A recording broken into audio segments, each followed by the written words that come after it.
Por la ventana, Dios no nos puede pasar un carro. Por la ventana, Dios no te puede pasar una casa.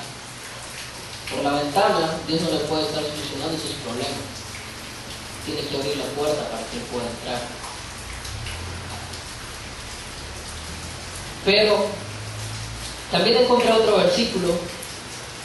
Después de encontrar cualquier cosa, y de saber que Dios me daba cualquier cosa, encontré otro versículo allá en Santiago. Está en Santiago 4 y es el versículo 3. Santiago capítulo 4, versículo 3.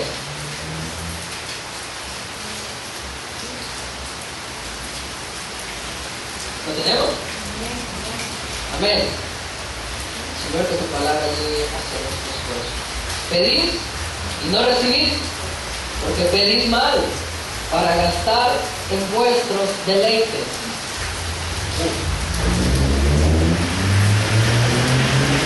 No, sí que estoy pidiendo mal para mis deleites.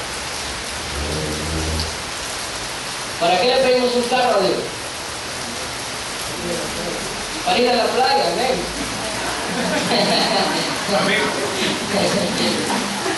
¿Para qué más pedimos un carro a Dios? Para cualquier cosa. Pero no para ir a la iglesia en la época de lluvia. Entonces pedimos mal, porque estamos pidiendo para nuestros deleites, no para bendición de otras personas. Yo siempre he tenido en mi cabeza de que cuando yo pido algo y se lo pido a Dios, yo le pido para poder bendecir a otras personas, para que el bendecido no solo sea yo, sino que Dios pueda bendecir por medio de mi persona a otras personas. Y así vienen las cosas, así llegan muchos milagros, así llegan muchas cosas. Y hay muchos milagros de los cuales nosotros no nos damos cuenta de que pasan. A veces me dan ganas de llorar cuando yo veo que alguien pasa al frente a dar un testimonio, pero me dan ganas de llorar por dos cosas. La primera es por la obra que Jesús ha hecho en esa persona, y eso quebranta mi corazón y me dan ganas de llorar y digo, wow, Dios, tú sí que eres todo, tú sí que eres poderoso. Pero la segunda es, y esa me causa una gran tristeza. La primera me causa gozo, la segunda me causa tristeza. Es que los demás que estamos sentados allá no nos movemos, no hacemos absolutamente nada para que Dios nos pueda bendecir a nosotros también. Yo he observado que siempre pasan a veces las mismas personas a dar testimonio. Yo digo, ¿y los demás? ¿Dónde nos hemos quedado los demás? ¿Qué? ¿Dios no está mirando? ¿Nos habíamos hecho esta pregunta? ¿Por qué siempre pasan las mismas cosas? ¿Y por qué no yo? ¿Por qué mis problemas no han sido solucionados? ¿Por qué sigo viviendo de la misma manera? Y esa es la respuesta. Porque sigo viviendo de la misma manera. Dios nos va a bendecir cuando lo empezamos a buscar también en nuestros momentos a solas. Cuando lo empezamos a buscar en esos momentos que no hay nadie en la casa, en esos momentos que no estoy haciendo absolutamente nada, y empiezo a leer la Biblia, y empiezo a orar, y empiezo, como en la mañana decía el pastor, a alabar a Dios. ¿Cuántos vinieron en la mañana? Yo tuve la bendición de estar aquí en la mañana y aprendí algo, de que antes de empezar a orar usted tiene que alabar a Dios, y eso me lo grabé aquí y aquí, y he empezado a ponerlo en práctica y lo voy a seguir poniendo en práctica. Dijeron que habían frutos. Vamos a ver si es cierto. Dios dice que nos va a dar frutos si nosotros le alabamos. Si buscamos su corazón, si lo agradamos, van a haber frutos. Todos buscamos una prosperidad. Amén. ¿Estamos aquí, pueblo? Amén. Ok. Entonces, vamos a ver, es de probar. Hay que probar. A veces le traemos las bases, pero no las ponemos en práctica. Entonces el mensaje queda perdido. Entonces, esto yo se los digo a los jóvenes. Cuando nosotros les decimos algo, pónganlo en práctica. Si uno les enseña algo, pónganlo en práctica. No se trata solo de venirlo a escuchar y de quedármelo aquí. Tengo que trabajarlo. Porque yo quiero ver resultados también. Ustedes quieren ver resultados. Ok, entonces, la primera razón para recibir un milagro es tener fe, confianza en que Jesús me lo va a cumplir. La segunda era que saber y creer que el milagro es fácil para que pueda ocurrir el milagro. Porque si yo creo que el milagro es difícil, lo estoy viendo con mi fuerza y no con las fuerzas de Jesús. Ahora, quiero que me respondan. Yo les pregunto a ustedes. ¿Ustedes creen que Dios lo puede decir por medio de la persona que tiene a la par? Amén. Gloria a Dios. ¿Sabe? Algunas personas le preguntan, ¿tú crees que Dios te puede decir por medio de esta persona? Y muchos dicen no. ¿Pero y por qué? Yo le preguntaba a alguien por ahí, le decía, ¿qué ves tú en él? Y me dijeron, pecado. ¿Qué ves en mí? Belleza. Gloria a Dios. No, y me dijo, yo le dije, ¿qué ves en mí? Amén. Veo tantos defectos. Gloria a Dios. ¿Y sabes por qué ves eso? Porque estás viendo lo que tengo afuera, pero no estás viendo lo que tengo adentro. Amén. Y eso es lo que pasa muchas veces. De que nosotros vemos a las otras personas con lo que tienen afuera. Estamos viendo sus defectos. Estamos viendo si tiene una pierna más larga que la otra. Estamos viendo absolutamente todo lo malo que tiene. Pero no estamos viendo lo que tiene ahí. Amén. ¿Cuántos somos salvos aquí? Amén. ¿Cuántos somos salvos aquí? Amén. Esa es una estrategia. Que no levanta la mano, se le pregunta al final. Entonces, usted sabe que es salvo y por lo tanto tiene al Espíritu de Dios. Amén. Adentro. Entonces, comencemos a ver lo que la otra persona tiene adentro. Por lo tanto, usted tiene el Espíritu Santo adentro. Sus defectos son apartados. Amén. Dice por ahí un versículo, todas las cosas viejas pasaron, ahora ya todas son hechas nuevas. Ya mi pasado quedó atrás. Ahora yo soy una nueva persona, porque tengo el Espíritu Santo morando dentro de nosotros. Amén. Y es por cual Dios me va a derramar muchas bendiciones. Entonces, pero debemos poner en práctica las cosas. Ahora, antes de poder llegar a un milagro, tenemos que pasar algo. Y para esto quiero que se vaya allá a Juan 16:21.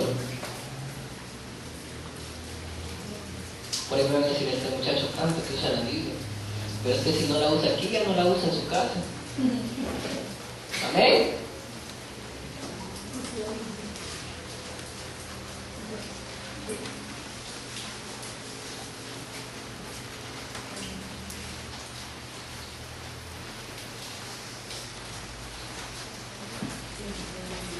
16:21.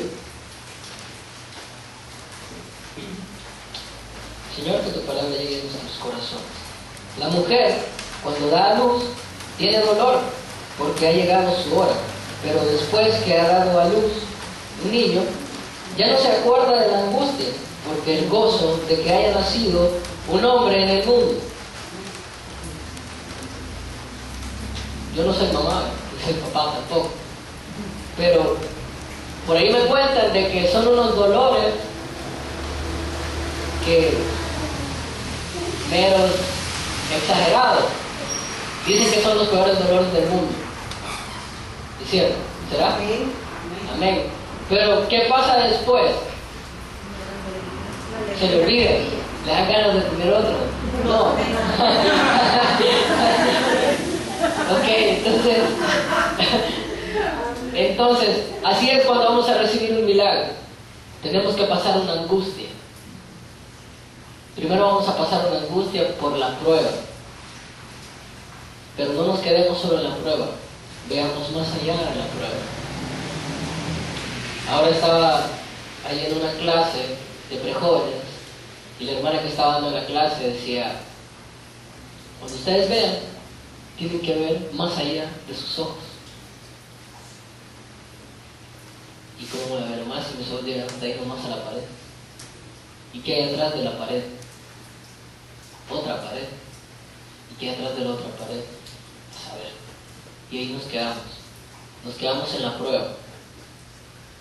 Nos quedamos porque creemos que ya no podemos, porque buscamos nuestras fuerzas y no las de Jesús. Entonces nos quedamos en la prueba y ya no podemos llegar al milagro. Y esas son las angustias que nosotros pasamos para poder recibir un milagro. Esos apretones.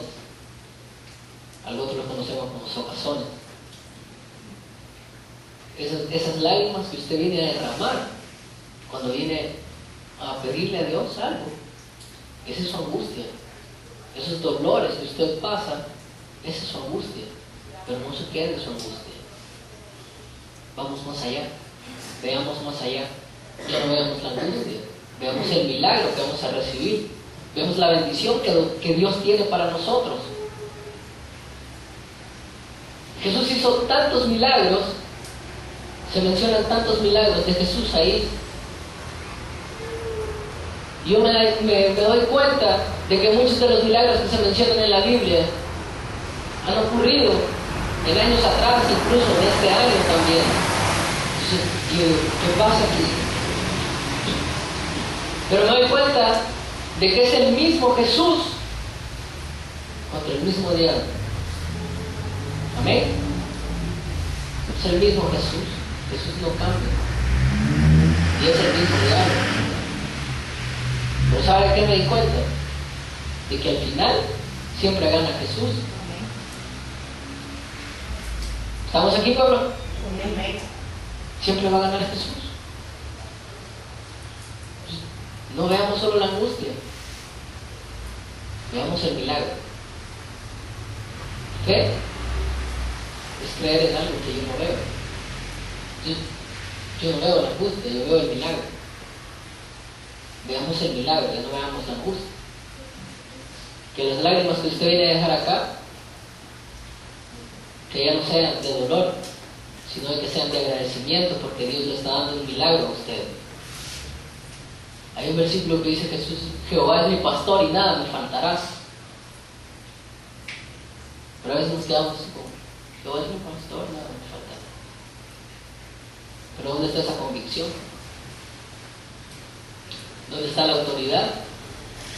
Si sabemos que el nombre de Jesús tiene poder, entonces nosotros ¿por qué no se lo damos? Nos cuesta darle la autoridad a Dios. Como les decía anteriormente, cuando alguien está mencionando el milagro aquí, a veces a mí me ha pasado eso. Y de repente dice: te vamos a quitar el dolor de cabeza. Y yo así con gran dolor de cabeza. Y digo: amén. Precisamente tiene que ser con fuerza, con autoridad. Amén. Y decir: ese soy yo. Y a mí me está sanando Jesús en este momento. Y es Jesús quien está diciendo eso. Porque Jesús tiene poder. Mucho más que el que está allá afuera. Mucho más que el que ha puesto mi dolor de cabeza. Y eso tenemos que grabar en nuestro corazón, de que Dios es mucho más fuerte. Entonces, vamos a darnos cuenta que no es lo que nosotros digamos al final, no es lo que la gente nos venga a decir al final, sino lo que Jesús dice. Si Jesús le dice: usted tiene una enfermedad y yo lo voy a sanar, y Jesús le está diciendo: yo te voy a sanar, recíbalo, bienvenido, porque es la palabra de Dios. Es Dios quien está diciendo que lo va a sanar, no un hombre.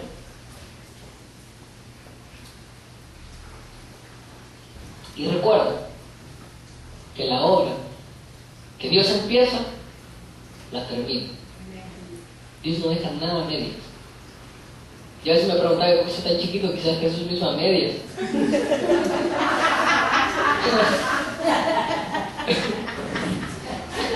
Y así me decían también en la escuela.